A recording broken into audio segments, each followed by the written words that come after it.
नदीमध्ये मार्गक्रमण करायला लागले, पण पाणी कुठं आलं? गळ्यापर्यंत आलं. गळ्यापासून परत तोंडापर्यंत आलं आणि शेवटी काय झालं? आता ते नाकाकडे जायला लागलं. मग ते म्हटले, देवा आता तूच बघ काय करायचं.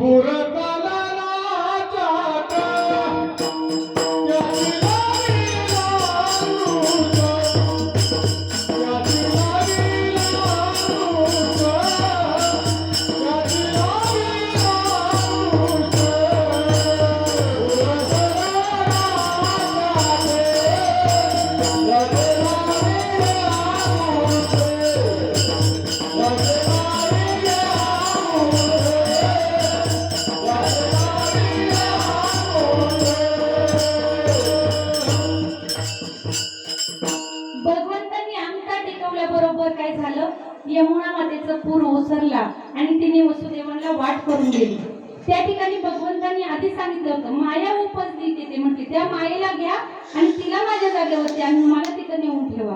का बरं? भगवंताची काहीतरी लीला होती, काहीतरी खूप मोठं त्याचं धर्माचं कार्य त्या ठिकाणी तो करणार होता. नवे नवे भक्ती प्रेम काय असतं हे दाखवून देण्याकरता भगवंत गोकुळात जात होते बरं का. आणि त्या ठिकाणी भगवंत काय झाले?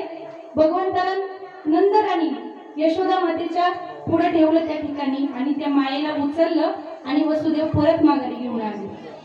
बघा, नंद म्हणजे काय? आनंद दत्ताती. इथे नंद जो सगळ्यांना आनंद प्रदान करणारा आहे त्याला नंद म्हणतात. यशम ददाती इथे यशोदा जी यश प्रदान करते तिला यशोदा म्हणतात. अशा दाम्पत्याच्या घरी भगवान कृष्ण वास्तव्याला गेल्या.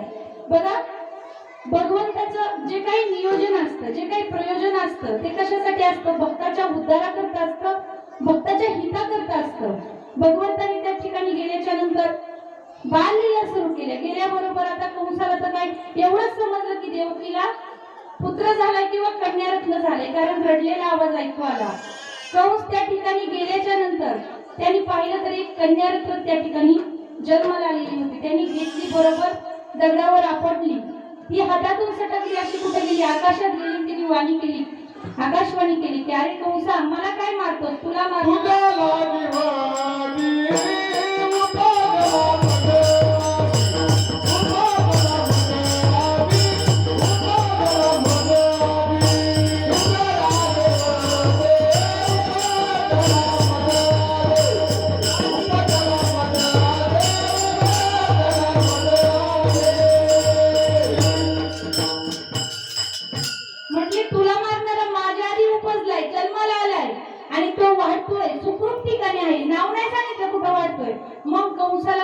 तहान भूक सगळं विसरून गेलं. खातानी कृष्ण, झोपतानी कृष्ण, प्रत्येक क्षणी कृष्ण. म्हणजे त्याला कृष्णाचा ध्यास लागला. पाण्यात जरी बघितलं तरी त्याला कृष्ण दिसायचा. मग करायचं काय? करायचं काय म्हणून तो म्हटला आता ह्याला मारलंच पाहिजे. मग काय झालं? पुतना नावाच्या राक्षसीने विडा उचलला. म्हटली काय की मी देवाला मारणार आहे. बघा, या ठिकाणी कथा सांगायचा, कारण आपण सगळे सुज्ञ जाणकार मंडळी आहात. कथा कशासाठी सांगायची की या कथेतून आपल्याला मार्मिक अर्थ घ्यायचा. पुतना म्हणजे ईर्ष्या, जी कायम वाढत जाते, ती कधीच कमी होत नाहीये. बघा, तिने विडा उचलला आणि म्हटली की मी मारते त्या कृष्णाला. काय म्हटली? आताशी जन्माला आलाय, म्हटला एवढीच असेल मारल मी. तिने आपल्या स्तनांमध्ये विष केलं, विष भरलं आणि निघाली. रस्त्याला जे मूल दिसन त्याला दूध पाजायची, मारून टाकायची. असं करत करत ती कुठं पोहोचली? नंदराजाच्या महाला पुढे पोहोचली. आणि त्या ठिकाणी पोहोचल्याच्या नंतर यशोदेला म्हटली, सुंदर स्त्रीचं रूप घेतलं. म्हटली अगं तुझी दूरची बहीण आहे मी, तुला भेटायला आले. ती म्हटली मी तर ओळखत नाही. म्हणली तू विसरली असशील, पण मी विसरलं नाही. नंदबाबा किती वर्षाचे होते? 80 वर्षाचे. आणि त्यावेळेस त्यांना पुत्रप्राप्ती झाली. म्हणली एवढ्या वर्षांनी पुत्र झालाय म्हटलं त्याला भेटायला यायला नको का? म्हणली मला भेटायचंय. तर त्या ठिकाणी भगवान कृष्ण, यशोदा माता म्हणली की कोणतरी नवीनच दिसते. भगवान कृष्णाचं रूप एवढं मोहक होतं की यशोदा मातेला वाटले हिची दृष्टविष्ट व्हायची त्याला. म्हणून यशोदा माता म्हणली आता कृष्ण झोपलाय, नंतर भेटा तुम्ही. त्याबरोबर कृष्णाने पाळण्यात रडायला सुरुवात केली, कारण त्याला माहित होतं कोण आलंय आपल्याकडे. आणि त्या ठिकाणी रडायला लागली. ती म्हटली जागच आहे. यशोदा मातेला ढकललं, आतमध्ये गेली आणि मांडीव घेतल्या घेतल्या त्याला स्तनपान करू लागली. भगवंताला माहित होते कोण आहे. भगवंताने काय केलं? दूध पिऊन घेतलं, रक्त पिऊन घेतलं, नवे नवे प्राण ज्यावेळेस सोडायला लागला त्यावेळेस ती म्हणायला लागली सोड सोड सोड सोड. पण भगवंत काय सोडाना. शेवटी ज्यावेळेस तिचं सगळं प्राण शोषून घेतले त्यावेळेस झाड ती मूळ स्वरूपात आली.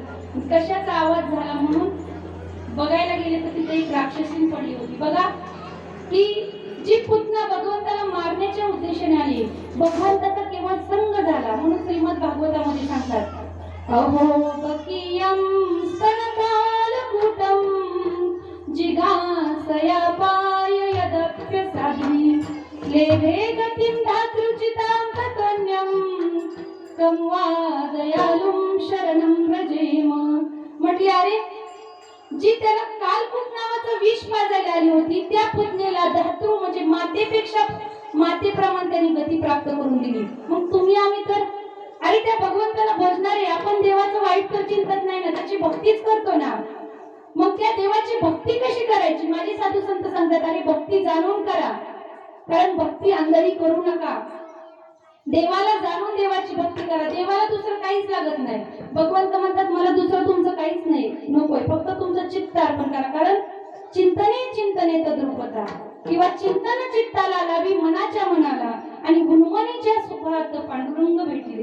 म्हटले चित्ताचा विषय भगवंत जाणून घ्यायचा. म्हटले डोळे झाकून बसलं की कृष्ण येत नाही, डोळे झाकून बसलं की राम येत नाही. माझे साधू संत सांगतात देव येतो म्हणजे नेमका कसा येतो. पूर आला आनंदाचा लाटा उसळती प्रेमाच्या. म्हटले ज्यावेळेस भगवंत येतो अंतःकरण प्रेमाने उचंबळून येतं. नवे नवे त्याचा आनंद एवढा होता की साधकाला अष्टभाव होता.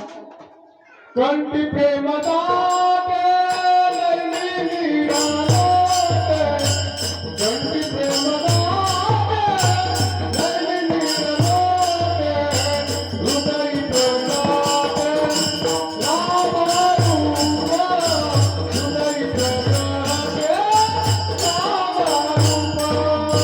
कंठी प्रेमदाते लैली नीरालोटे, कंठी प्रेमदाते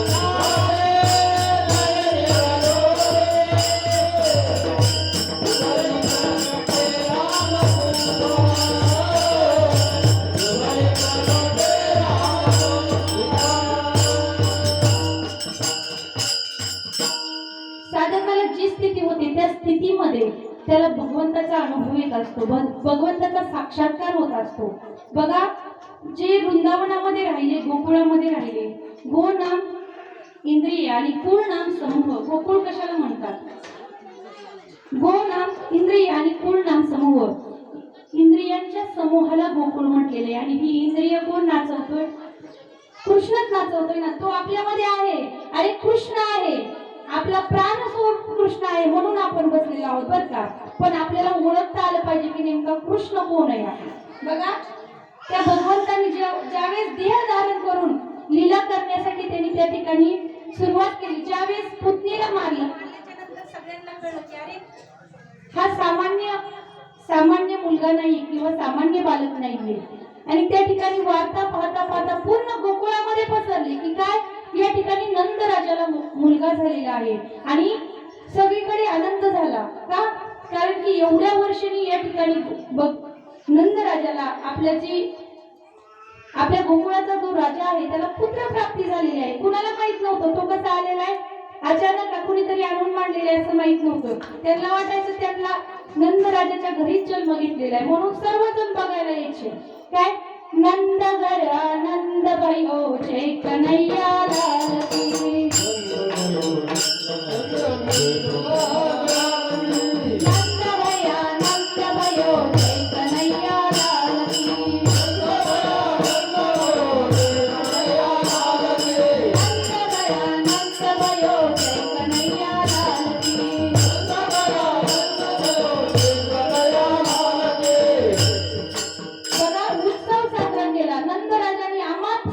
दान केली, आमाप गायींचं दान केलं. आणि त्या ठिकाणी मग शेषाने तर अगोदरच अवतार, कारण राम अवतारामध्ये काय झालं होतं लक्ष्मणाला सगळं सहन करावं लागलं होतं. राम सांगल तीच आज्ञाप्रमाण मानून चालवं लागत होतं. म्हणून त्यांनी सांगितलेलं आता मी येणार पण थोरला बनून येणार, धाकटा बनून येणार नाही. म्हणजे कसा पण चल पण तू चल, तुझ्याशिवाय माझं काम अपूर्ण होतंय. त्या ठिकाणी बलराम आणि कृष्णाची जोडी जमली त्या ठिकाणी. आणि काय झालं त्यांनी हळूहळू ते वाढायला लागले. लहान असतानाच रांगत रांगत खोड्या करायचे भरपूर म्हणून यशोदा मातेने एक दिवस उकळाला बांधून ठेवलं. उकळाला बांधलं, दामोदर लीला म्हणतात बघा त्याला. उकळाला बांधल्याच्या नंतर यमल अर्जुनाचा वृक्ष होता त्या ठिकाणी, म्हणजे त्यांना शाप दिलेला होता, ते वृक्ष रूपामध्ये पडलेले होते. आणि उकळ त्याच्यातून जाता जाता अडकले, त्याच्यामधून जागा होती जातानी, आणि ते वृक्ष पडल्याबरोबर 10 दिवस आवाज झाला आणि त्या ठिकाणून 2 सुंदर दिव्य कांती असणारे पुरुष दिसायला लागले. मग त्यांनी सांगितलं की आम्हाला या ठिकाणी, ते कोण होते? कुबेराचे पुत्र होते बरं का, आणि त्यांना शाप दिल्यामुळे ते त्या ठिकाणी वृक्ष रूपात पडले होते. देवाने अशा असंख्य लीला करायला सुरुवात केली. आणि परत काय झालं, गोपींचे माठ फोड, कुठं काय कर, गोपी सांगायचे की अरे हा भगवान कृष्ण आमच्या घोड्या करतो. खरं तर त्याच निमित्त करून यायचं, कारण भगवान कृष्णाला बघण्यासाठी त्यांच्या मनाला एक प्रकारची मोहिनी घातलेली होती. आणि ती मोहिनी उतरतच नव्हती, जशी नशा उतरतच नाही तशी नशा उतरत नव्हती त्यांच्या अंतकरणातली. म्हणून काहीतरी निमित्त करून त्या काय करायच्या, नंदराणी म्हणजे यशोदा मातेला गारानं सांगण्याकरता यायच्या. म्हणायच्या काय, अरे यांनी आमचा माठ फोडला, यांनी आमचं आज दही खाल्लं, यांनी आज आमच्या नाना प्रकारच्या खोड्या केल्या. काय, यशोदेचा खट्याळ कानाबाई खोड्या करतो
यशोदेचा खट्याळ काना खूप खोड्या करायचा. काय म्हटले, एके दिवशी ग केली अनेक खोडी, सारी गाई वासरी सोडीली, भर रस्त्यावरी लोक हसती सारी, यशोदेचा खट्याळ काना बाई ग खोड्या करीतो गरावयाला गाई.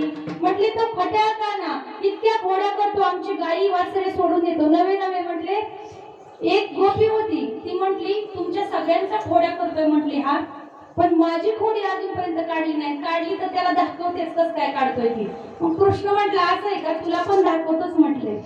आणि कृष्णाने काय केलं, रात्रीच्या वेळेस ती झोपल्याच्या नंतर तिच्या पतीची जी दाढी होती आणि तिची वेणी होती त्याची गाठ बांधून ठेवली. गाठ बांधल्याच्या नंतर काय झालं, सकाळी ती उठायला गेली, पहाटेच्या प्रातःकाळी उठलं जायचं, त्याच्यामुळं गायींच्या धारा काढण्याकरता गडबड व्हायला लागली, पक्ष्यांचा आवाज यायला लागला.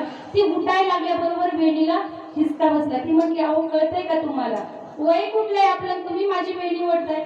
तो म्हटला अगं तुला कळतंय का, तू माझी दाढी ओढते. दोघांना काही सुचना. ज्यावेळेस त्यांनी पाहिलं की अरे ही तर गाठ बांधली, त्यांना काही कळलं नाही कसं काय घडलं. पण गोपीच्या लक्षामध्ये आली नेमका काय प्रकार घडलाय. गाठ सुटता सुटना, किती प्रयत्न केला, तोडायचं कापायचं प्रयत्न केला, पण गाठ सुटना. शेवटी वरात काढल्यागत सगळं, लहान लहान मुलं टवळक्या करीत. कृष्णाने आधी सांगून ठेवलेला तिच्या घरी काय चाललंय बघून या. सगळे गोपाल गेले आणि बघायला लागले. ते दोघं पुढं आणि गोपाळ मागं आवाज करत करत शेवटी यशोदेच्या घरी गेले. आणि गेल्याच्या नंतर म्हटले यशोदे तुझ्या बघ कानाने काय केलंय, हे नको ते उद्योग करून ठेवतोय. ती म्हटली माझा कृष्ण आतमध्ये झोपलाय आणि तू त्याच्यावरती आरोप कस काय करते. तसं म्हटल्याच्या नंतर तिने मनोमन माफी मागितली. म्हटली दिंड काढली तेवढी बात झाली गोविंदा, आता मला यातून वाचव म्हटली, परत तुला कधीच असं बोलणार नाही. फक्त भगवंताने तू दृष्टिक्षेप टाकला त्याबरोबर ती गाठ सुटली बरं का. आपली पण गाठ सुटली पाहिजे माय बापू. कारण बंधनापासून उकलल्या गाठी आणि देता आली मिठी सावकाश. या ठिकाणी बंधन, कारण मल, विक्षेप आणि आवरण हे 3 विकार आहेत आपल्यामध्ये. मल जाऊ शकतो नामस्मरणाने, विक्षेप पण जाऊ शकतो, पण आवरण जे आहे भगवंताचे आवरण भंग लीला आपण पाहणार आहोत बघा. हे केवळ ज्यावेळेस संत सांगतात अरे बास देवा आता कर कृपा याच्यावरती, संतांनी सांगावं आणि देवानी ऐकावं. मग आपल्याला जर वाटत असेल संतांनी आपल्यावरती कृपा करावी तर आपण त्यांच्याशी तसंच राहिलं पाहिजे. कारण संतांचा काहीच हेतू नसतो. संत काय सांगतात अरे काही करू नको, तू एका भगवंताला भज, कारण त्याच्याशिवाय तुला दुसरं इतरत्र सुख नाहीये. आणि ज्यावेळेस तुझ्यातली ही गाठ उकलली जाईल त्यावेळेस तू परमानंद प्राप्तीला जाणार आहे. बघा गोपींना सुरुवातीला गोपींनी ज्या बरोबर भगवंतावरती त्यांची दृष्टी घेतली त्या क्षणी त्यांचं मन मोहून गेलं. त्याच्यामुळे ते निमित्त करून यायचे, म्हणायचं काय की हा काहीतरी खोड्या करतो, काहीतरी सांगायच्या आणि भगवंताला फसवण्याचा प्रयत्न करायचा. परंतु त्या ठिकाणी आता यशोदा माता म्हणली बाद झाली, तुम्ही सगळेजण खोड्या करताय, त्रास देताय गोकुळामध्ये. मग भगवान कृष्ण म्हटले माते आता आम्ही काय करतो, गायी राखायला वनामध्ये जातो. मग गायी राखायला जात नव्हतं, वासरे सांभाळायला घेतली. वासरे त्याच्या शब्दाला पकडायचं वासरे, कारण गायींपेक्षा वासरे कसे असतात चपळ असतात, चंचल असतात, सगळीकडे उड्या मारतात, ही करतात. मग भगवान कृष्ण रानात जाऊ लागले बरं का. सगळ्यात सवर्ण गड्यांना घेऊन ते रानात गायी वासरे सांभाळायला जायचे, त्या ठिकाणी लीला करायचे. नंतर भगवंताला मारण्यासाठी बऱ्याच असुरांना कंसाने पाठवलं, परंतु त्या ठिकाणी काहीच उपयोग झाला नाही. का? भगवंत सगळ्यांना मारून टाकायचे. कारण बघा आपण म्हणतो की कृष्णासारखा आचार करण्याचा आपण म्हणजे कृष्णाने जसं आचरण करतोय आपण पण आपल्याला कधी कधी भाव होतो की बघा नामामध्ये अशी पावर आहे की आजकाल कित्येक भगिनींना, कित्येक साधकांना गवळणींची अवस्था होते. नवे नवे देह भान विसरून जातात ते. आपण कित्येक उदाहरणं पाहिली आहेत बघा. मी ऐकलेलं पांडुरंग दादाच्या वेळेस बांगरडा गावामध्ये गेले होते. एक ताई त्या ठिकाणी होते साधक, आणि गेल्याच्या नंतर काय झालं की ताई म्हटल्या दादा तुम्ही माझ्याकडे चहासाठी या. दादा म्हटले सकाळी येतो मी. ती ताई वाटच पाहत होती, पण दादा काय झालं अचानक गेल्याच्या नंतर तिथं गेट होतं त्यांचं. ताई पूर्वीच्या काळी नाणी असायची बघा, आता बाथरूम निघाले कडे लावायची, नाणी असायची डोक्यापर्यंत उंच, त्याच्यामध्ये आंघोळ करायची, ती पण बाहेर असायची. त्या ताई त्या ठिकाणी आंघोळ करत होत्या आणि आंघोळ करता करता त्यांनी पाहिलं की बाबा दादांची गाडी आली, दादांचा आवाज येतोय. त्या उठल्या आणि तशाच त्यांना भानच राहिलं नाही, देहभान विसरून गेल्या. का? आई सद्गुरु प्रेमामध्ये एवढ्या वेळ्या झाल्या की त्यांना देहाची पण, कारण देहाचा विसर पाडी मत, कारण देहभाव राहिला नव्हता. आणि त्या ठिकाणी त्या तशाच पळत निघाले दादांकडे. आणि नंतर भानावर आले, त्यांच्या नवऱ्याने त्यांना हलवलं की अरे बाबा साडी घालून ये. साडी त्यांनी उलटी पालटी कशी तरी गुंडाळलेली होती. म्हणजे ही स्थिती आज पण उपभोगायला भेटते, पण आपल्या अंतःकरणाचा भाव शुद्ध पाहिजे. कारण तुका म्हणे माझे साक्षीचे वचन येथे तो कारण शुद्ध भाव, म्हणजे माझं साक्षी देऊन मी वचन देतो की तुमच्या अंतःकरणाचा भाव जेवढा श्रेष्ठ आहे तेवढी परमात्मा प्राप्ती लवकर आहे. कारण म्हटले पाषाणावरती जर तुम्ही श्रद्धा ठेवली तर पाषाण पण तुम्हाला तारून येते. मग तुम्ही संतांवरती विश्वास ठेवल्याच्या नंतर तुम्हाला का संत तारून येणार नाही? म्हणजे एखाद्या दुर्जनावरती जरी तुम्ही भाव ठेवला तरी तो तुम्हाला तारून येणार आहे, कारण तुमचा भाव महत्वाचा आहे. कारण परमार्थ हा भावाचा आहे. गोपीच्या अंतःकरणामध्ये कृष्णाविषयी भाव होता, श्रद्धा होती, प्रेम होती, म्हणून त्या काय झाल्या कृष्ण रूप झाल्या. नवे ज्यावेळेस भगवान कृष्ण गायी चारायला वनात जायचा त्यावेळेस त्या ठिकाणी काय करायच्या, वेणू वाजवायचा, बासरी वाजवायचा. आणि बासरी वाजवल्याच्या नंतर काय व्हायचं, सर्व कामधंदा विसरून जायच्या, हातातली कामं गळून पडायची आणि गोपी जशाच्या तशा टाकून काय जायच्या, वनामध्ये जायच्या. कारण बासरी आज पण ऐकू येते बरं का, पण आपण तिथपर्यंत गेलं पाहिजे. आपल्या नामस्मरणात तिथपर्यंत गेलं ना, आपल्या मनाला ज्या वेळेस त्या बासरीची धून ऐकायला भेटली, नवे तो सुख उपभोगायला भेटतं, त्यावेळेस आपण तिथून हलू शकत नाही. मग गोपी त्या ठिकाणी भगवंताला भुलल्या होत्या, म्हणून काय त्याच्याच धुंदीमध्ये राहायच्या. आणि त्यांना मथुरेला जावं लागायचं दूध, दही, लोणी विकायला. कारण कंस राजा असल्यामुळे किती जरी गायी पाळल्या तरी सर्व लोणी, दूध, दही, माखन म्हणतात वृंदावनामध्ये, ते कुठं द्यावं लागायचं? कंसाच्या राजवाड्यात नेऊन द्यावं लागायचं. म्हणून सर्वजण त्या ठिकाणी जायच्या. पण या गोपींचा भाव कुणाला कळत नव्हता, कारण मथुरेत राहणाऱ्यांना गोकुळातल्या लोकांचा भाव कळत नाही बरं का. कृष्ण मथुरेत जन्मलाय, पण माझे साधू संत सांगतात कृष्ण गोकुळी जन्मला आणि दुष्काळात चळकाप सुटला. गोकुळ कोणते माहिती का आपल्याला? आपल्याला साधू संतांनी सांगून दिलंय कृष्ण खरा मथुरेत जन्मलाय, पण संतांच्या भाषेमध्ये संत काय सांगतात? कृष्ण गोकुळामध्ये जन्मलाय. मग गोकुळ आपण समजून घेतलं पाहिजे. कृष्ण आपल्यामध्ये वास्तव्य करतोय, कृष्ण जन्माला येतोय आपल्यामध्ये नित्य, कारण कृष्णाला मरण नाहीये. म्हणून लक्षामध्ये घ्या, त्या गोपी काय करायच्या? डोक्यावरती दुधाचे, दह्याचे, ताकाचे माठ घ्यायच्या, निघायच्या आणि काय म्हणायच्या? गोविंद घ्या कोणी दामोदर घ्या गे, गोविंद घ्या कोणी दामोदर घ्या गे, गोविंद घ्या कोणी दामोदर घ्या गे, गोविंद घ्या कोणी दामोदर घ्या गे.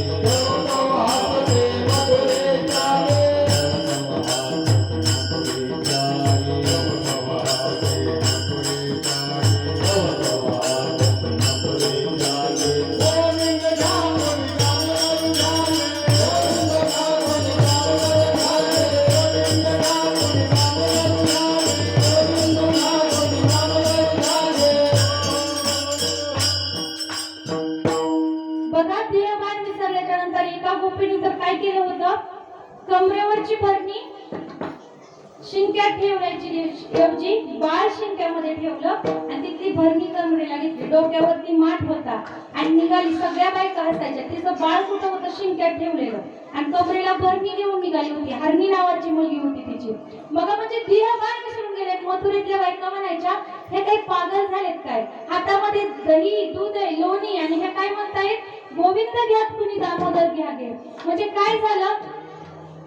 जे त्यांचा मोहिनी घातल्यामुळे काय म्हणतात? त्यारी त्यांना भूल पडली एक प्रकारची, आणि भूल पडल्यामुळे अभंगाच्या प्रथमच्या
पदार्थ जे असतात, गोरस, गायीपासून जे उत्पादक असतात, जे उत्पन्न निघतं त्याला गोरस म्हटलं जातं.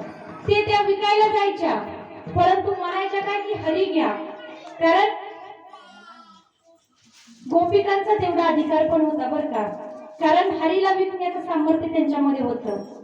कारण त्यांना ती रीत समजली होती की हरी कशाने आपल्याला जाईल आणि हरी कशामुळे आपल्या जवळ थांबून. कारण प्रेम बंधनाने त्यांनी त्या हरीला आकळून टाकलं होतं, म्हणून तो हरी पण त्यांना सोडून राहू शकत नव्हता. कुठं जरी गेला, गोकुळात वृंदावन बघा लांब आहे, ज्या ठिकाणी वन होतं त्या ठिकाणी भगवंत गायी जरी चारायला गेला ना, तिथून वाट होती, तिथून मथुरेला जावं लागायचं, बरसाण्याला जावं लागायचं.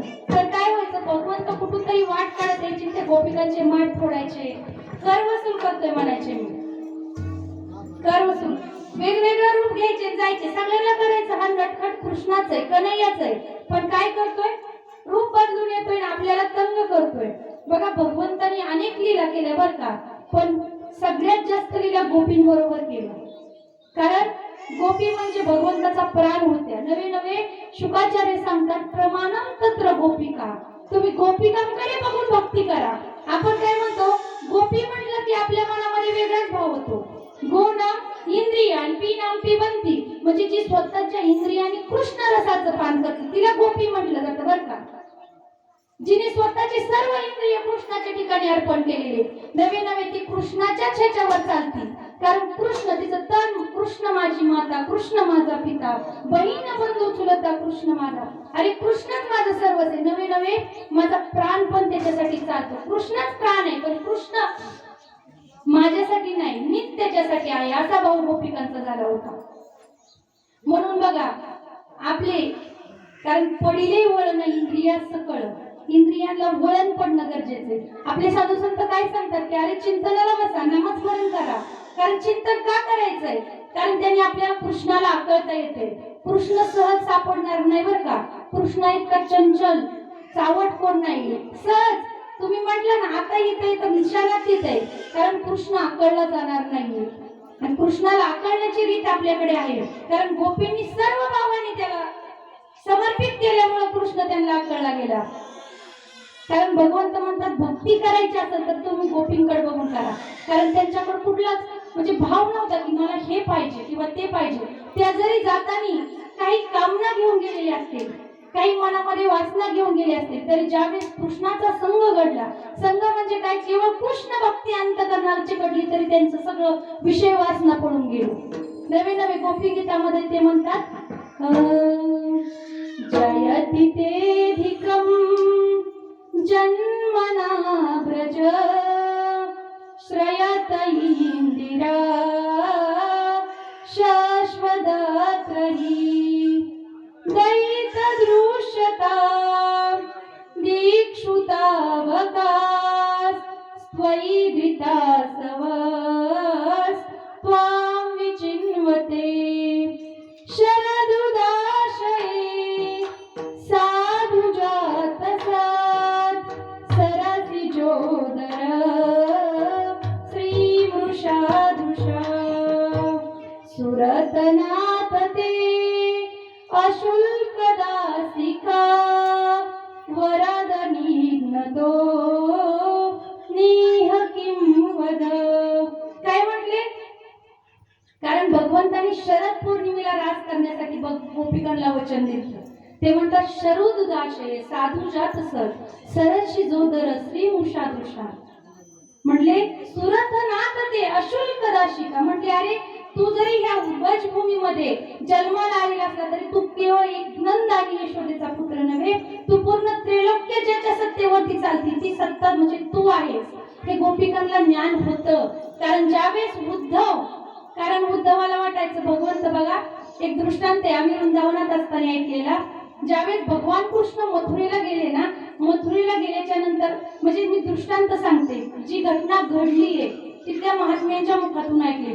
काय झालं, देवकी मातेने एवढ्या दिवसातून कृष्ण बलराम आलेत म्हणून त्यांच्यासाठी जेवणाचं ताट केलं आणि ताटामध्ये सर्व पंचपक्वान्न मांडलं आणि लोण्याचा गोळा पण मांडला.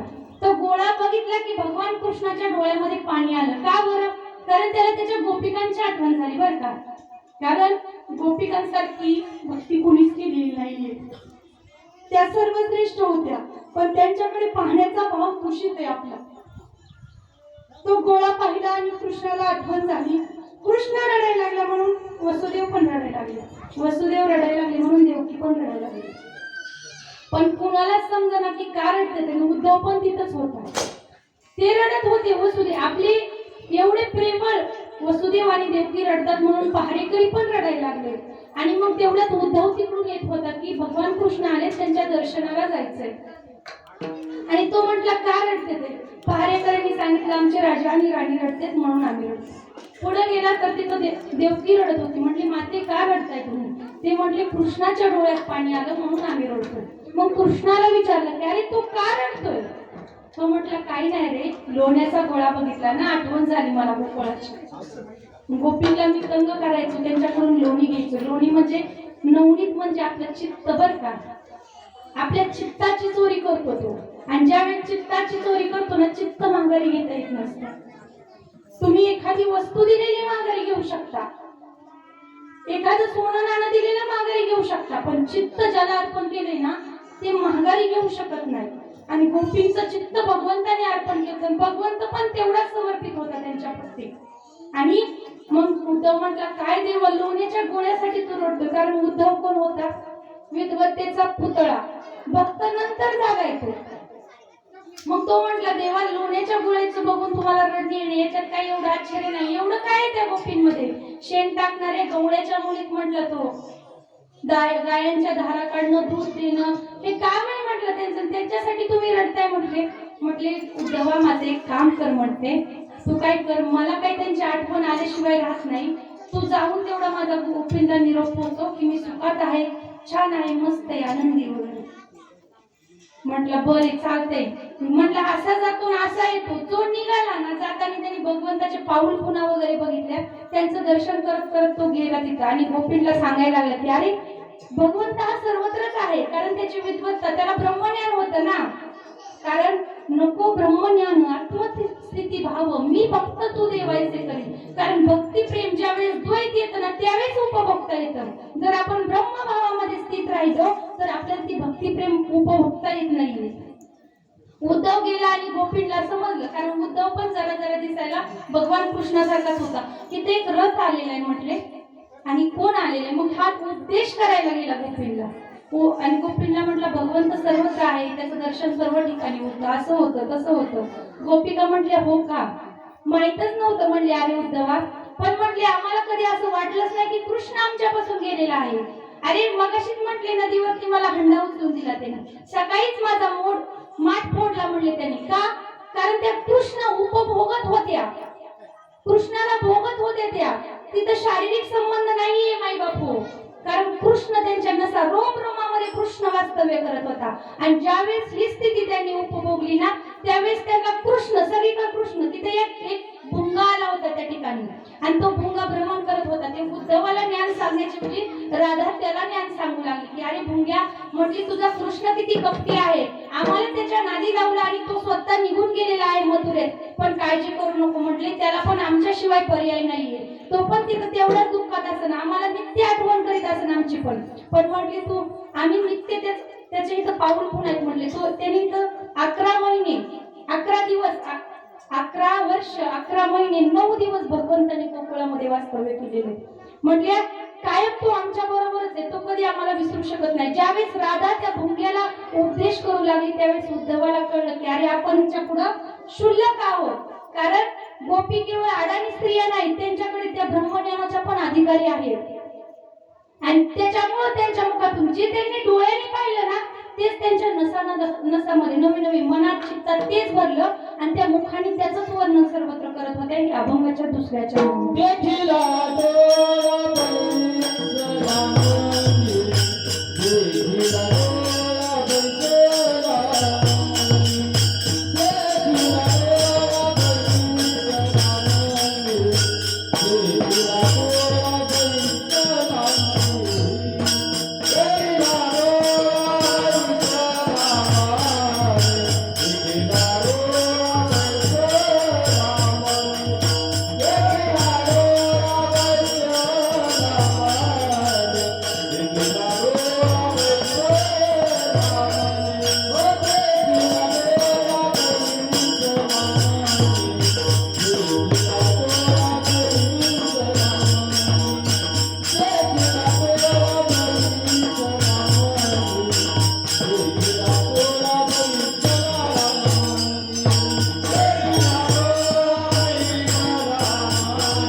बघितल्याबरोबर तो चित्ताची चोरी करायची.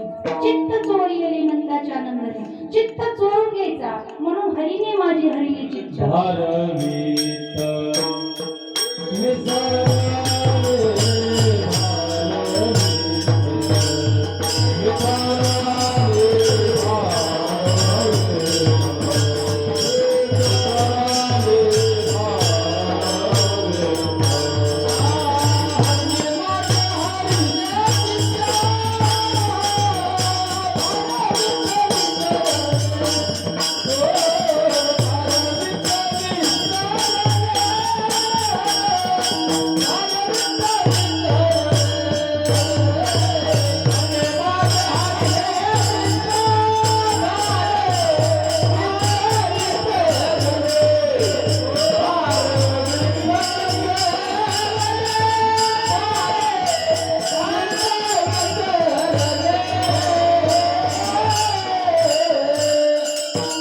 माझ्या माऊलींनी ज्ञानेश्वरीमध्ये बघा ओव्या प्रतिपादित केलेल्या आहेत. ही गवळण आपण ज्याप्रमाणे चित्ताची चोरी करतो ना भगवंत, ते म्हणतात की अरे तू चराचरामध्ये व्याप्त आहे. ऐसे चराचरिक्य भाग्य जे ब्रह्मेशा आराधने योग्य, जे योगियांचे भोग्य भोगधन ते म्हणजे ज्याचं सेवन योगी लोक करतात, त्यांचं भोगाचं साधन आहे ते कृष्ण रस पान करणं हा त्यांचा भोग आहे. आपण जसं बाकीच्या गोष्टींचा भोग घेतो ना, तसं योग्यांचं ते म्हटले. जो सकळ कुळांचा कुळ, जो सकळ कुळांचा कुळ, जो परमानंद पुतळा, जो जीवीचा जुळाळा विश्वाची या म्हणजे सर्व विश्वाच्या चराचरामध्ये नव्हे प्रत्येकाच्या चित्तामध्ये तोच वास्तव्य करतोय. ज्याचं रसपान योगी लोक करतात. अरे हिमालयात डोळे झाकून बसले तरी त्यांना ते सुख उपभोगता येत नाही, पण आपल्याला सहज चिंतनाला बसलं तरी मनाला गोडी लागते का? कारण चित्त शुद्धीकरणाचं तत्व आपल्याकडे आहे. कारण बघा अनादी काळापासून आपल्या चित्तावरती जी विकार नावाची मल विक्षेप जे आपल्या चित्तावरती बसले ना, ते धुण्याचं काम आपले सद्गुरू करत असतात. कारण बघा देव सगळ्यांनाच प्राप्त आहे, पण त्या देवाची प्राप्ती करून देणारे सद्गुरू आपल्या जीवनामध्ये आले म्हणून आपण भाग्याचे बरं का. देव तर सगळे देव सहजासहजी जवळ करत नाही माई बापू. चित्त निर्मळ लागतं. कारण तुका म्हणे चित्त करारे निर्मळ येऊन गोपाळ राय तेथे चित्त निर्मळ लागतं. जर चित्त निर्मळ असेल तर भगवंत त्या ठिकाणी वास करतो. देव तुमचं काहीच बघत नाही बरं का. देवाने बघितलं नाही गोपिका कशा आहेत कुठल्या आहेत काहीच बघितलं नाही, फक्त बघितलं त्यांच्या अंतःकरणाचा भाव. म्हणून परमार्थ हा अंतरंगाचा विषय आहे, बाह्यरंगाचा नाहीये. कारण अंतरंगामध्ये जे सुख उपभोगता येतं ना, ते एका योग्याला पण लवकर प्राप्त होत नाही. हिमालयामध्ये दाढी जटा बर्फ आकाशाचे पर्यंत बसतात आणि एक वेळ जरी डोळ्याला पाणी आलं ना तरी म्हणतात आमच्या जन्माचं काय झालं सार्थक झालं. पण माईबाप हो सहज डोळे झाकून बसले तरी आपल्या डोळ्यांना धारा लागू शकतात. कारण ते भक्ती प्रेम सुख नेनवे आणि का पंडिता वाचका ज्ञानियासी म्हणजे भक्ती प्रेम जे आपल्याला उपभोगायला भेटतंय ना, ते दुसरं कुणाला भेटू शकत नाहीये. कारण तुम्हाला तुमच्याकडे किती ज्ञान आहे ही भगवंत पाहत नाही, तुमचा भाव कसा आहे. कारण देव भावाचा नाही कोणाच्या बापाचा. देवानी गोपिकांना जी स्थिती प्राप्त करून दिली, कारण गोपिका भगवंतासाठी अशुल्क दाशिका. देवा आम्हाला काहीच नको, आम्ही तुझ्यासाठी जगतोय, तू आहे म्हणून ना. जसं बघा एवढा अनन्य भाव नाही एका मातेचा किंवा एका बाळाचा पण असू शकत नाही. कारण जसं जसं बाळ वाढतं तशी त्याची अनन्यता कमी होऊ लागते, त्याला जगाचं ज्ञान होऊ लागतं ना. पण गोपी एवढ्या अनन्य होत्या ना, त्या मनाच्या कृष्णा तुझ्यासाठीच आम्ही सगळं काही करतोय, माझ्यासाठी नाही. हे कर्म जे काही चालू आहे ना, कारण आम्ही जर हे कर्म सोडलं तर लोक आम्हाला नाव सोडतात. त्या तेवढ्या स्थितीतून सावरून पण सर्व घरधंदा सांभाळायचे बरं का. परंतु त्यांच्या मनाला जी विरहणी बसली होती, विरहणी लागलेली होती. कारण बघा विरहामध्ये सुखच उपभोग आहे, दुःख असतं पण त्याच्यातून सुखच भेटत असतं बरं का. देव भेटल्यावर जेवढा आनंद प्राप्त होत नाही ना, तेवढा विरहामध्ये आनंद. कारण कायम आतुर त्याला होण्याची. बघा एखाद्या आजीची मुलगी जर चांगल्या 20 वर्षातून अमेरिकेवरून यायची बरं का, किती ओढ असते त्या आजीला. कधी येते. आधी बघितली तोंड भरून बोलली की लगेच तो आनंद तिथं संपतोय, बरोबर का नाही.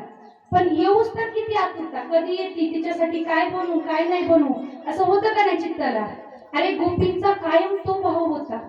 भगवंत ज्यावेळेस सोडून गेले ना, भगवंतानी गोपीकड अक्रूर ज्यावेळेस घ्यायला आलता ना गोकुळामध्ये, ते म्हणते अक्रूर चांडाळा तुला कुणी धाडिलं, तुझ्या नावाप्रमाणे तुझी करणी म्हणले, तू अक्रूरच आहे.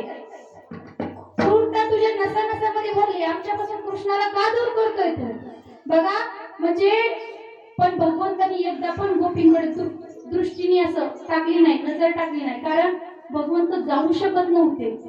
कारण त्यांनी यशोदा मातेची स्थिती बघितलेली की काय होती, ती धाडदिशीन खाली पडली होती, मूर्छा आली होती तिला. आणि गोपिकांची स्थिती तर त्याच्यापेक्षा भिन्न होती, ज्यांनी आपलं सर्वस्व भगवंताला अर्पण केलंय. अशा लीला करत करत भगवंत गोपिकांना ते सुख देत देत काय करायचा, गायी, कारण भगवंतांनी गायींचं रक्षण करणं, 9 लाख गायी होत्या भगवंताच्या घरी, आणि पद्मगंधा नावाची गाय जी होती ना, त्या गायीचं दूध भगवंत सेवन करायचे. ती गाय भगवंताची सर्वात पद्मगंधा म्हणजे जिचा कमळाप्रमाणे सुगंध येतो अशी, बघा.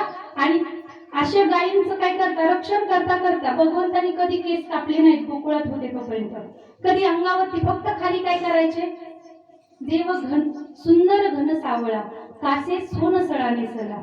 म्हणजे भगवंतांनी खाली फक्त पितांबर धारण करायचे, खांद्यावरती कांबळे घ्यायचे, आणि पायामध्ये चप्पल पण कधीच घातली नाही. म्हणून बघा, तुम्ही जर गेलात कधी उत्तर प्रदेशामध्ये तर वृंदावनामध्ये सगळे लोक जी धूळ असते, चरण धूळ, माती जी असते ना, ती कपाळाला लावतात, नवीन नवीन सर्वांगाला लावतात.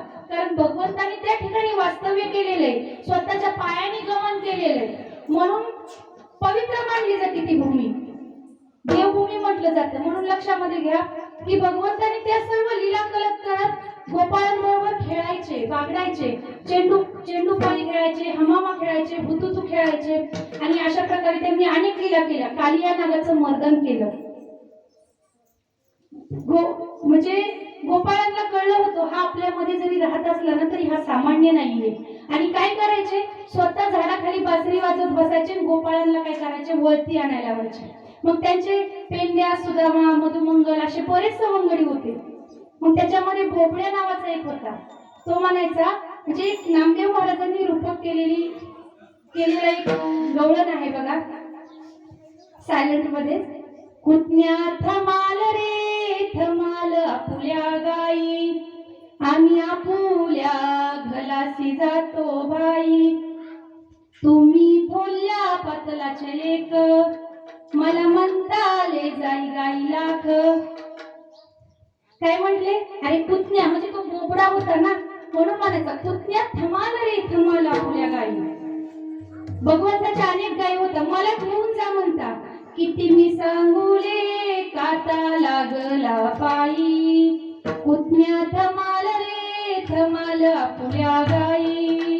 म्हटले तुझ्या गायी तू सांभाळ, माझ्या पायामध्ये काटा होतोय म्हटले.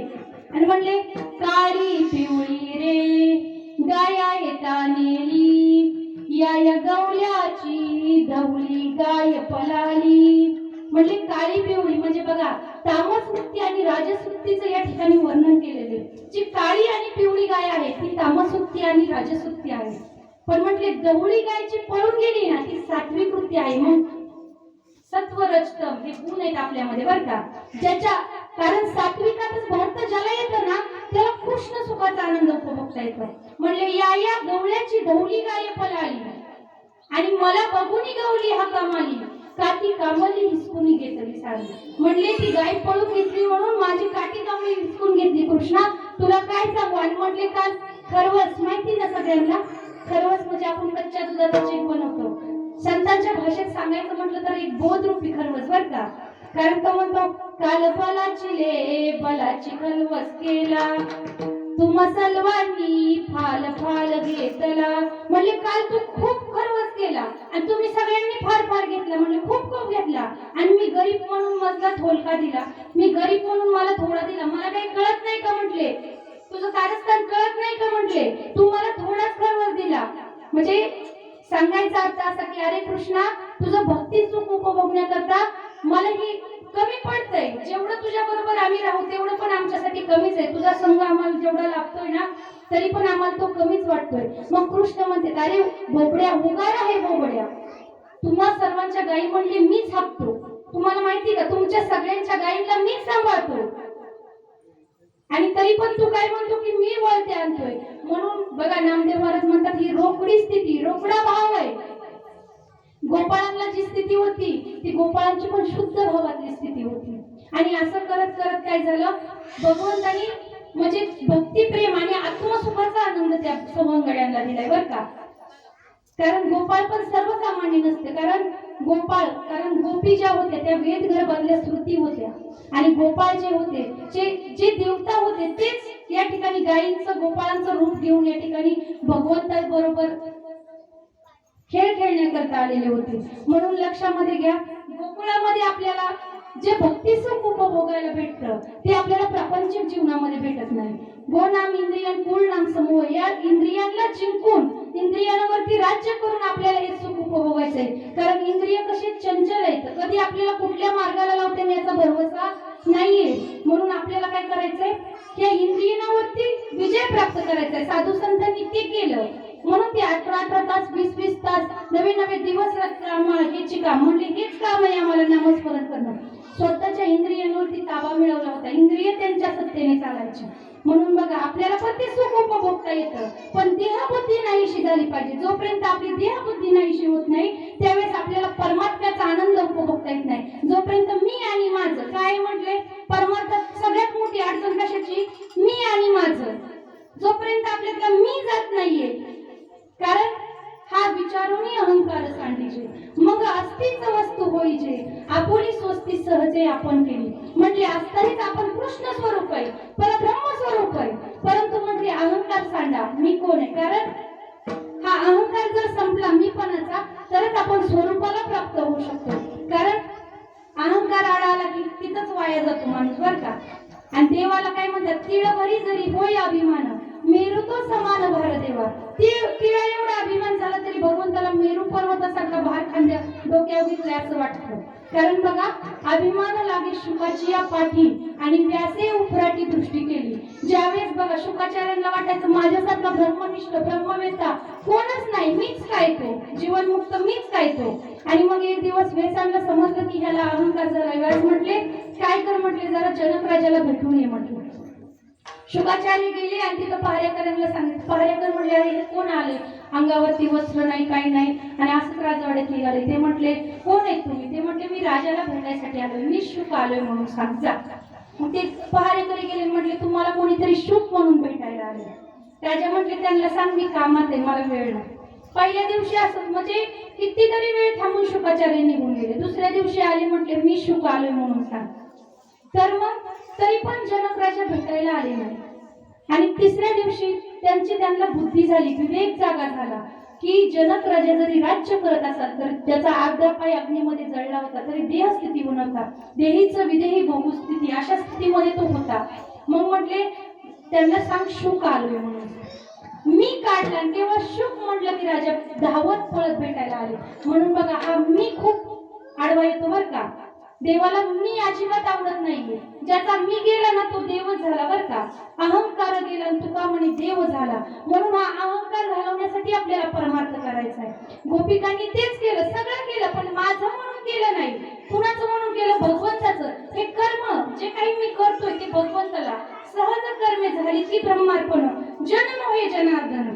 काय म्हटले, काम करता करता सहज त्यांचं ते भगवंताला अर्पण झालं.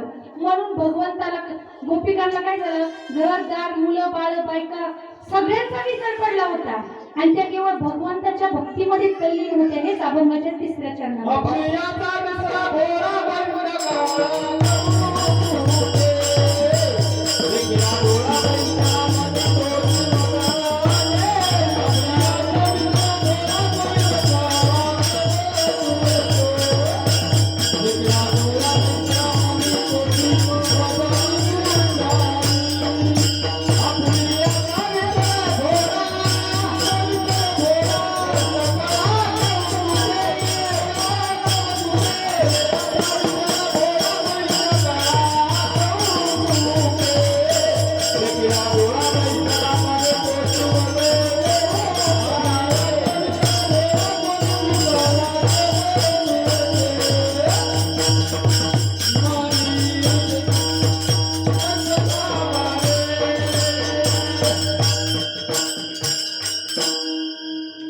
गोपिकांना स्वतःचा विसर पडल्यामुळे आपले जे स्वजन होते ना त्याचा पण विसर पडला, भगवत रूप झाले त्या.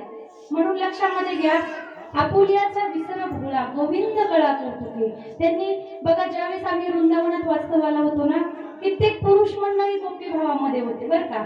आणि ते काय करायचे, स्त्रीसारखा वेश परिधान करायचे आणि पूर्ण वृंदावनाला प्रदक्षिणा मारायची. कारण एकच भाव की आपला कृष्ण ज्या ज्या ठिकाणी फिरलाय ना, त्या ठिकाणी आपली पावलं पडावेत. भगवंतांनी ज्या ठिकाणी रममान झालं तिथं आपल्याला जेवढं मार्गक्रमण करता येईल तेवढं करता यायचं. बघा ज्यावेळेस म्हणजे मी नामधारक नव्हते आणि ज्यावेळेस नामधारक झाले 5-6 महिन्यांनी मी चिंतनाला सुरुवात केली बरं का. तोपर्यंत मला पण वाटायचं कोणीतरी कृष्ण येईल, कोणीतरी राम येईल, काहीतरी पुढं दिसल, देव मला काहीतरी साक्षात्कार देईल असं वाटायचं. आपल्याला वाटतं ना काहीतरी स्वप्नच पडल, देवच पुढे येऊन उभा राहील, काहीतरी चमत्कार घडेल. चमत्कार म्हणजे भगवत प्राप्ती नाही बरं का माझे भक्त.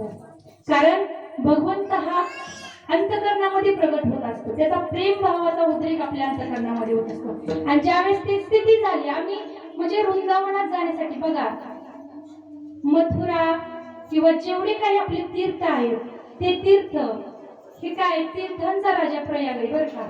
आणि प्रयाग राजाला सर्वजण भेटायला जायचे पण वृंदावन कधीच भेटायला जात नव्हतं. मग भगवंताला तक्रार करायला गेला वृंदावनाची. प्रयाग राजा म्हटला की सगळे भेटायला येतात फक्त वृंदावनच येत नाही. भगवंत म्हटले अरे तू बाकीच्या तीर्थांचा राजा आहे, वृंदावन म्हणजे माझं हृदय आहे, माझं अंतकरण आहे, त्या ठिकाणी मी वास्तव्याला होतो, म्हणून तू कधीच विचार करू नको की ते तुला भेटायला येईल म्हणून. म्हणजे वृंदावनात जाण्याचा योग पण त्याच व्यक्तीला येतो ज्याच्यावरती भगवंताची कृपा होती बरं का. कारण ज्यावेळेस आम्ही तिथं गेलो ना अंतकरणामध्ये असं, कारण उत्तर प्रदेशात गेलो, सूर्य कुठल्या पूर्वेला का पश्चिमेला हे पण दिसत नव्हतं, कळलंच नाही कुठं उगवलाय सूर्य म्हणून. उतरलो मनात एकच भाव, जसं आपल्याला स्टँड वरती घ्यायला आपले पाहुणे येतात तसं मला असं वाटलं की जसं काही भगवंत घ्यायला आलाय का काय आपल्याला. म्हणजे अंतकरणाची स्थिती होती ना. आम्ही नंतर सुदामा कुटी यमुनेच्या तीरी गेलो आणि त्या ठिकाणी सुदामा कुटी आश्रमामध्ये उतरलो, तिथंच वास्तव्याला राहिलो. राहिल्याच्या नंतर म्हणजे कसं नामधारक असलं ना तरी माणसाची चिकित्सा जात नाही बरं का. आणि तिथं बसल्याच्या नंतर मी म्हटलं तेव्हा खरंच तू इथं वास्तव आलाय का. तिथं माकडांची भरपूर प्रमाणात संख्या होती. म्हटलं तू जर खरंच आज पण या ठिकाणी वास्तव करत असेल ना ते माकड माझ्या जवळ येऊन बसल. आणि ते माकड खरंच माझ्या जवळ आलं, माझ्या वेणीत धरून बसलं. म्हणजे आणि नंतर आम्ही कदंबाचं दर्शन घ्यायला गेलो आणि गेल्याच्या नंतर माकडाने माझी चप्पल उचलली आणि बाहेर लांब नेऊन टाकली. आता आम्ही खाऊ तर काही नेलं नव्हता, खाऊ दिलं तरच माकड ती चप्पल मागायला द्यायचं, नाही तर देत नव्हतं, तोडून टाकायचं. चष्मा टोपी काय पण काढून न्यायचं म्हणून बघा. आणि नेल्याच्या नंतर महाराजांनी मला बिना चप्पलचं पूर्ण वृंदावन फिरवलं आमच्या आणि मग मला चप्पल घेतली. म्हटलं काहीतरी भगवंताचीच इच्छा असत की या ठिकाणी अनवाणी पायाने भगवंतांनी या ठिकाणी लीला केलेल्या आहेत, मार्गक्रमण केलेले, त्याची चरण धूळ या ठिकाणी पडलेली, म्हणून आले आले आपली कमीत कमी परिक्रमा तरी झाली. आणि नंतर तिथं आम्ही असं पाहिजे की अरे राधे राधे या शब्दाशिवाय कुणाच्या मुखामध्ये नावच नव्हतं का. कारण राधा भगवंताची आल्हादिनी शक्ती राधेला म्हटलं जातं. आणि ती शक्ती म्हणजे भगवंत म्हणतात की माझ्याशिवाय राधा नाही, राधेशिवाय मी नाहीये. राधा म्हणजे एक प्रकारचं भक्तीचं रूप आहे. जगाला भक्ती कशी असती हे दाखवण्याकर राधेचं लग्न झालं नाही भगवंताबरोबर, राधेला भगवंताचा सहवास पण भेटला नाही जास्त, तरी राधे इतकी श्रेष्ठ भक्ती कोण घेऊ शकत नाही. कारण राधा म्हणजे उलटा शब्द करा धारा, जी प्रेमरूपी धारा आहे ती म्हणजे राधा आहे.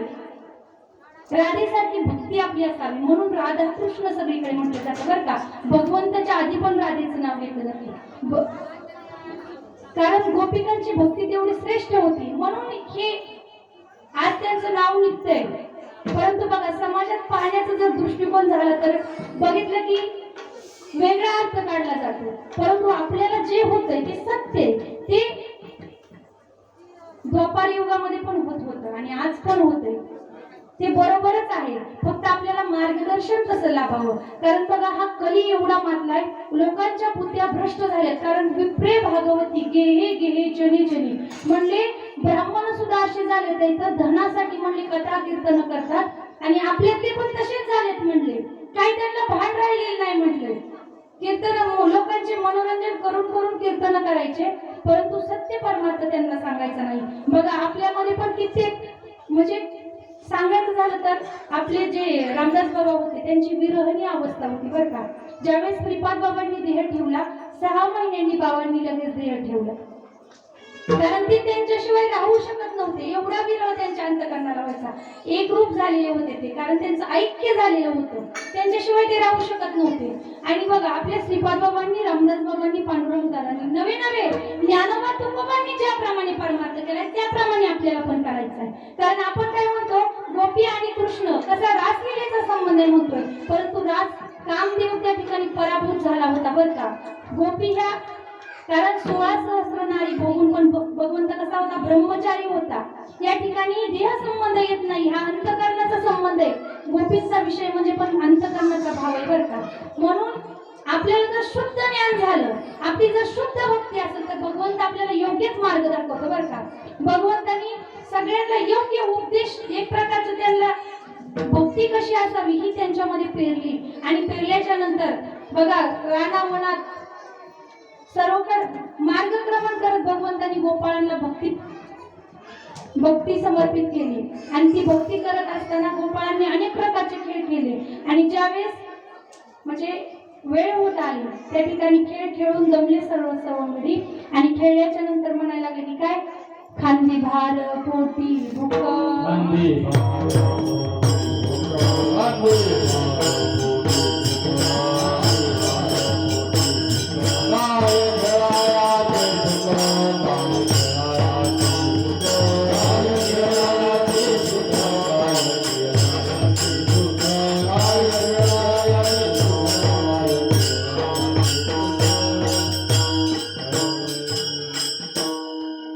संप्रदायाच्या नियमाप्रमाणे सर्वांनी दोन्ही हातांनी टाळ वाजवायचे आहे आणि मुखाने भगवंताचं नामस्मरण करायचं आहे.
बघा नाना प्रकारचे खेळ खेळल्याच्या नंतर सर्व सवंगड्यांना भूक लागली.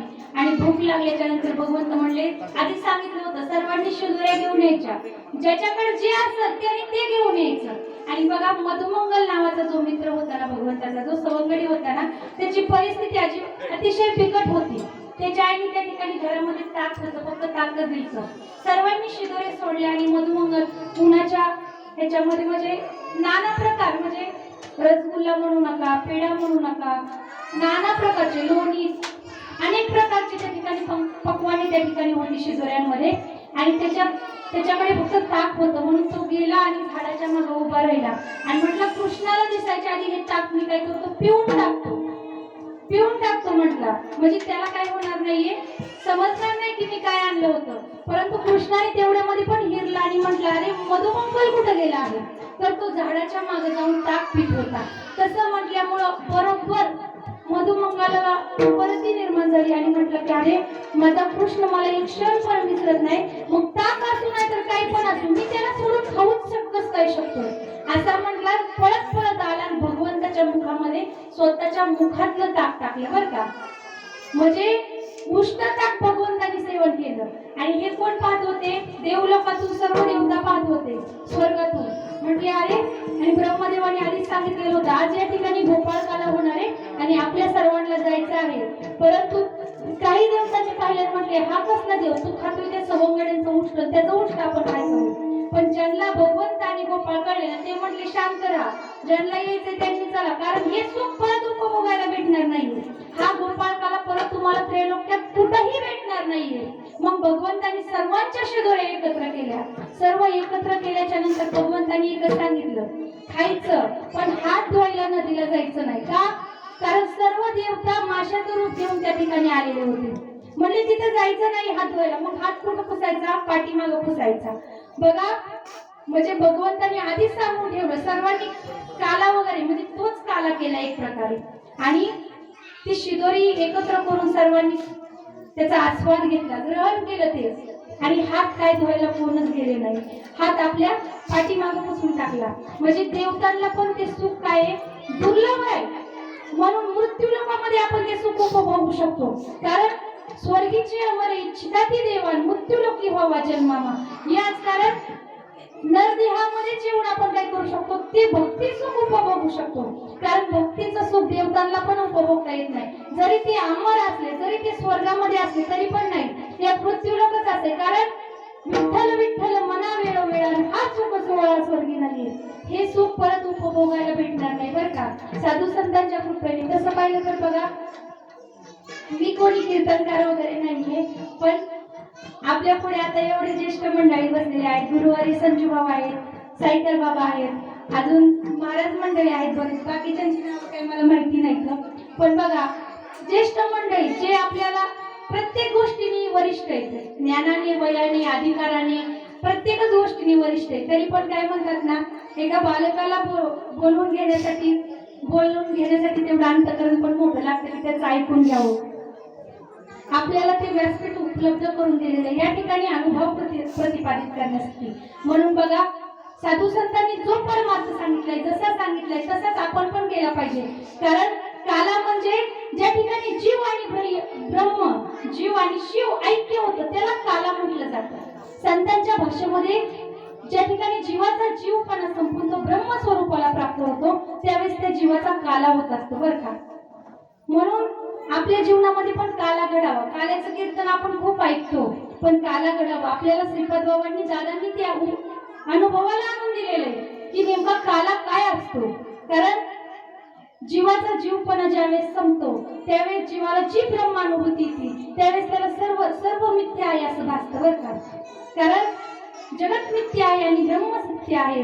माझ्या गोपिकांनी जे सर्वांना भक्तीचा मार्ग सांगून दिला, गोपाळांनी पण ते भक्ती सुख उपभोगलं आणि आपल्याला पण ते. कारण आपण पण श्रीपाद बाबा, रामदास बाबांचे काय सवंगडीच आहोत. ते सुख आपल्याला उपभोगत आपल्याला जगाला पण सांगायचे.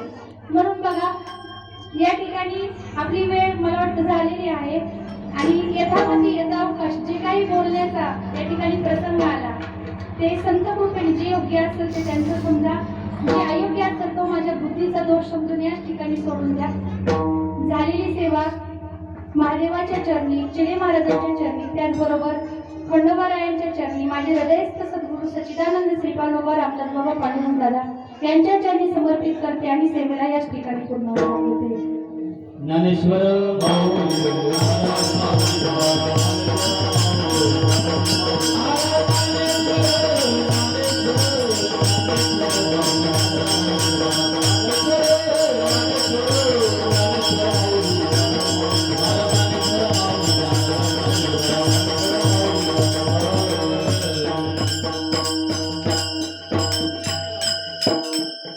तुकाराम तुकाराम